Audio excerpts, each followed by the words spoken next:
महत्त्वाची बातमी पाहूयात। पालिका निवडणुकीपूर्वी मनसे ॲक्शन मोडवर आली आहे। शिवतीर्थावर राज ठाकरेंच्या उपस्थितीमध्ये मनसेची बैठक पार पडली। या बैठकीमध्ये मनपा निवडणुकीच्या पार्श्वभूमीवर चर्चा करण्यात आली आहे। शाखा अध्यक्षांच्या नेमणुकीसह बीएलओच्या नेमणुकीवर देखील या बैठकीमध्ये चर्चा झाली। मनसेचे बडे नेते या बैठकीला उपस्थित होते। बाळा नांदगावकर, संदीप देशपांडे, यशवंत किल्लेदारांसह अन्य नेते देखील या बैठकीला उपस्थित होते।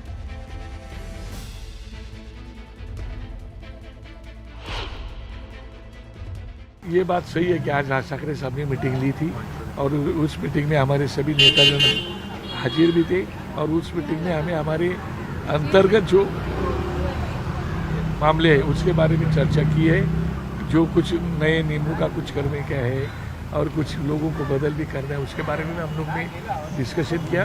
उसके साथ ये जो आने वाला इलेक्शन है उस इलेक्शन के बारे में क्या करना है, कैसे करना है उसके बारे में भी चर्चा हो गई है और इसके लिए हम लोग अभी इलेक्शन कमिशन को भी मंडे को मिलने वाली है। तर दोघा भावांनी एकत्र यायला हवं अशी उद्धव ठाकरेंची भूमिका आहे असं विधान मनसे नेते बाळा नांदगावकरांनी केलंय। दरम्यान या विषयावर अद्याप कोणतीही चर्चा झाली नसल्याचं देखील बाळा नांदगावकर म्हणालेत। दरम्यान मवियामध्ये जाण्याबाबत राज ठाकरेच निर्णय घेतील असं देखील नांदगावकर म्हणालेत। तर दोघे भाऊ मनाने एकत्र आल्याचं देखील दिसतंय असं देखील बाळा नांदगावकर यांनी म्हटलंय। उद्धव ठाकरे दसरा मेळावा करतात तर आम्ही पाडव्याला मेळावा करतो। आम्ही आपल्या मंचावरून विचार मांडतो, त्यामुळे उद्धव ठाकरेंनी दसरा मेळाव्याचं निमंत्रण दिलंय असं वाटत नसल्याचं देखील बाळा नांदगावकरांनी स्पष्ट केलं।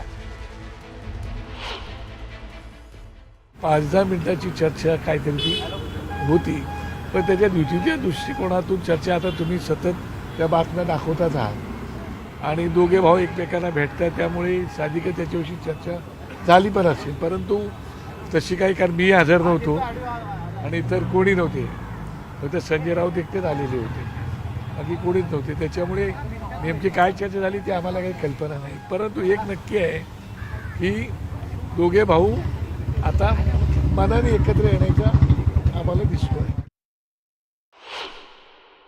एकंदरीत उद्धव साहेबांची जर तुम्ही भूमिका पाहिली तर त्यांची भूमिका अशी दिसते की आम्ही दोघा भावांनी एकत्र यायला पाहिजे, मग त्यासाठी ते कुठल्याही गोष्टीला ते तयार आहे आणि त्याच्यामुळे परंतु अजूनपर्यंत या विषयावरती काही डिस्कशन आमचं झालेलं नाही, काय करायचं काय नाही करायचं, पण चर्चा चालू आहे एवढं मात्र निश्चित आहे, पण या विषयावरती काही चर्चा नाही। महाविकास आघाडी तयारी दाखवली तर मनसे काँग्रेस बरोबर जाईल का? म्हणजे हा हायकमांडचा विषय आहे, त्या विषयावरती मी बोलणं पण उचित नाही।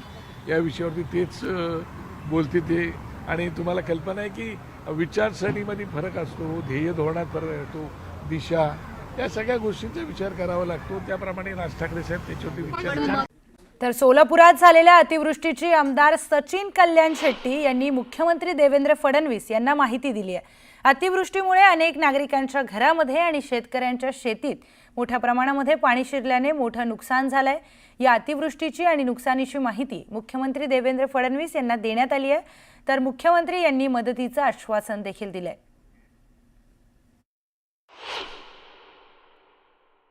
मला नागरिकांनाही आवाहन करायचं आहे, आपण अशा वेळी थोडं नदी काठी किंवा पूल जिथं पाणी वाहत आहे अशा ठिकाणी जायचे टाळावे आणि निश्चिंत राहावे। प्रशासन, सरकार आपल्यासोबत आहे। तर सोलापूर जिल्ह्यामध्ये मध्यरात्री दमदार पावसाने हजेरी लावली आहे। सोलापूरच्या अक्कलकोट तालुक्याला पावसानं झोडपलंय। पावसामुळे अक्कलकोट तालुक्यातली नदी नाले ओव्हरफ्लो झालेत। रात्रभर झालेल्या मुसळधार पावसामुळे बोरी नदीने धोक्याची पातळी ओलांडली आहे। बादोला बुद्रुक ते शिरवळ गावाजवळील ओढ्याला पाणी आल्यामुळे शेती पिकांचं देखील मोठं नुकसान झालंय। तर बादोला ते शिरवळ गावाला जोडणारा रस्ता हा पूर्णपणे बंद झालाय। हजारो हेक्टरवरील पिकांचं मोठ्या प्रमाणामध्ये नुकसान झालंय, त्यामुळे शेतकरी देखील हवालदिल झालाय।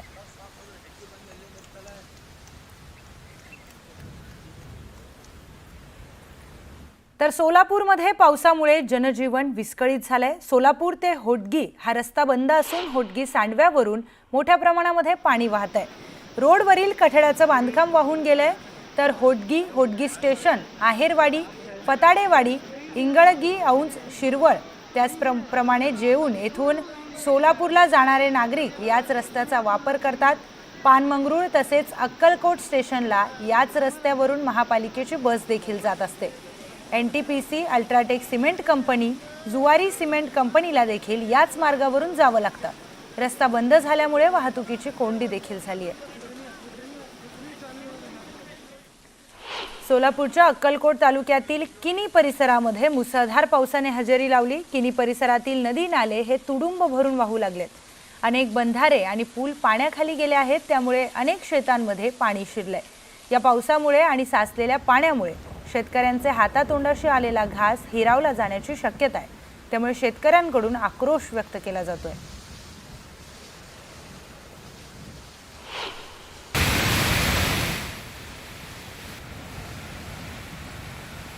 अक्कलकोट तालुक्याच्या वागदारी परिसरामध्ये ढगफुटी सदृश्य पाऊस झालाय.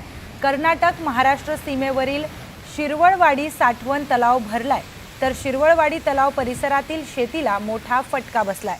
तलावातून वाहणाऱ्या पाण्यामुळे परिसरातील शेती पाण्याखाली गेली आहे. दरम्यान या पावसामुळे वागदरी परिसरातील नागरिकांचा संपर्क पूर्णपणे तुटलाय.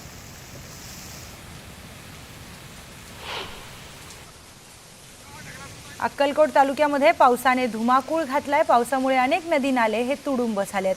वागदरी ते शिरशी या गावाला जोडणारा मार्ग पूर्णपणे बंद झालाय. त्यामुळे ग्रामीण भागातील वाहतूक विस्कळीत झाली आहे. बोरी नदीच्या पुलावर 3 ते 4 फुटापर्यंत पाणी वाहत आहे. बोरी मध्यम प्रकल्पातून विसर्ग देखील वाढवण्यात आलाय. विसर्ग तब्बल 4000 क्युसेक पर्यंत वाढवण्यात आलाय. तर तालुका प्रशासनाकडून नागरिकांना सतर्कतेचा इशाराही देण्यात आलाय.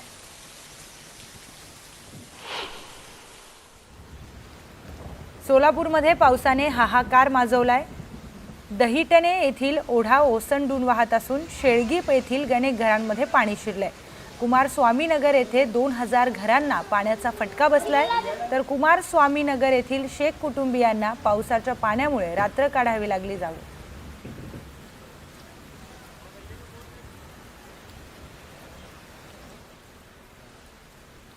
तर वाशिममध्ये मुसळधार पावसामुळे सीताफळ बागांचं देखील प्रचंड नुकसान झालंय.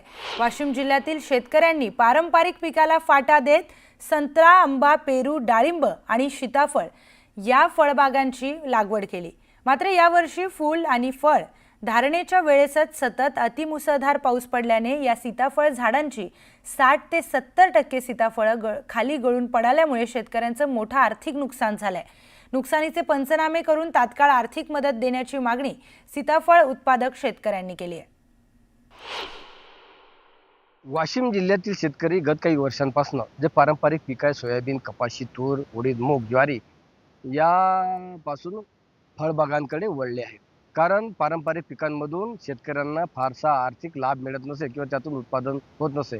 त्यामुळे अनेक शेतकऱ्यांनी आपल्या शेतामध्ये संत्रा, डाळिंब, पेरू तसेच सीताफळाच्या ज्या फळबागा आहेत त्या लावलेल्या आहेत. वाशिम जिल्ह्यामध्ये संत्र्यानंतर सर्वाधिक जे काही उत्पादन घेतले जाते ते सीताफळांच्या फळबागांमधून. यावर्षी मात्र या सीताफळाच्या फळबागांमधून शेतकऱ्यांना फारसं उत्पादन मिळणार नाही. कारण ज्या वेळेस या सीताफळाच्या झाडांना कळ्या आणि छोटी फळं लागली त्याच दरम्यान मोठ्या प्रमाणात सतत अतिमुसळधार पाऊस पडला आणि या सततच्या अतिमुसळधार पावसामुळे या जे काही फळबाग आहेत, जे सीताफळांच्या फळबागा आहेत किंवा सीताफळाची झाडं आहेत, यांना सीताफळं जी फळं आहेत ती लागलीच नाही. आणि जी काही कळ्या आणि छोटी फळं होती ती अतिमुसळधार जोराच्या पावसामुळे ती खाली गळून पडली. त्यामुळे जवळपास या सीताफळांच्या झाडांना सद्यस्थितीत केवळ 30 ते 40% एवढेच फळं आहेत आणि 50 ते 60% अधिक जी काही फळं आहेत ती गळून पडली. आणि जी काही फळं सद्यस्थितीत झाडांवर आहे त्यांनाही या पावसाचा मार बसला किंवा जो पाऊस जोरात होता त्याचा मारा या फळांना लागल्यामुळे ही फळंही खराब होणार आहे. आणि ही फळं जेव्हा बाजारात जातील ऑक्टोबर-नोव्हेंबर महिन्यात तेव्हा या फळांना जास्त बाजारभाव मिळणार नाही. त्यामुळे शेतकऱ्यांनी जो काही या सीताफळाच्या फळबागांवर आतापर्यंत खर्च केला तोही निघणार नसल्यामुळे शेतकऱ्यांचं मोठं आर्थिक नुकसान झालं आहे. किशोर गोमासे, न्यूज लोकमत, पवारवाडी. यावर्षी झालेल्या अतिवृष्टीमुळे माझ्या सीताफळ पिकाचं अतोनात नुकसान झालेलं आहे. जास्त प्रमाणात नुकसान झालेलं आहे. कमीत कमी 60 ते 70% सीताफळाची पूर्ण फळगळ झालेली आहे. पाणी 5व्या महिन्यापासून अतोनात पाणी चालू आहे. भरपूर प्रमाणात पाणी पडलेलं आहे. पाऊस पडला त्यामुळे सीताफळ तुम्ही बघू शकता. मागच्या झाडाला या काही कुठल्याच प्रकारचं फळ दिसत नाही आहे. कोणतं सीताफळ दिसत नाही आहे. कारण की सीताफळाची पूर्ण अतोनात गळ झालेली आहे. भरपूर प्रमाणात नुकसान झालेलं आहे. या नुकसानीचा लवकरात लवकर पंचनामे होऊन नुकसान भरपाई देण्यात यावी अशी मी तुमच्या माध्यमातून सरकार दरबारी विनंती करतो. रवी चव्हाण आणि माझ्या शेतात 1 एकर बाग लावली होती सीताफळाची. या वर्षीच्या सतत चालू असलेल्या पाण्यामुळं त्या बागाचं फार नुकसान झालेलं आहे. म्हणजे 60-70% बाग पूर्ण त्या पाण्यामुळं गेली. जेव्हा ती फुलाच्या कळ्याच्या अवस्थेत होती तेव्हापासून सारखा पाणी चालू असल्यामुळे त्या बागेचं फार नुकसान झालेलं आहे. आणि जेवढं आम्ही धरलं होतं टार्गेट तेवढं आता होत नाही. आता फार कमी होणार आहे त्याचं. आणि माल बी त्याला फार नाही. आता तुम्ही पाहू शकता मागं आपल्या बाग आहे, माल तेवढा राहिला नाही त्याला. आणि जो आहे तो बी पाण्यामुळे खराब होऊन राहिला. तर गेले 4 दिवस पश्चिम विदर्भासह चंद्रपूर जिल्ह्यात देखील मुसळधार पावसाच्या सरी बघायला मिळाल्या. विशेषतः पश्चिम विदर्भामध्ये दमदार पावसाने वर्धा नदीला पुन्हा पूर आलाय.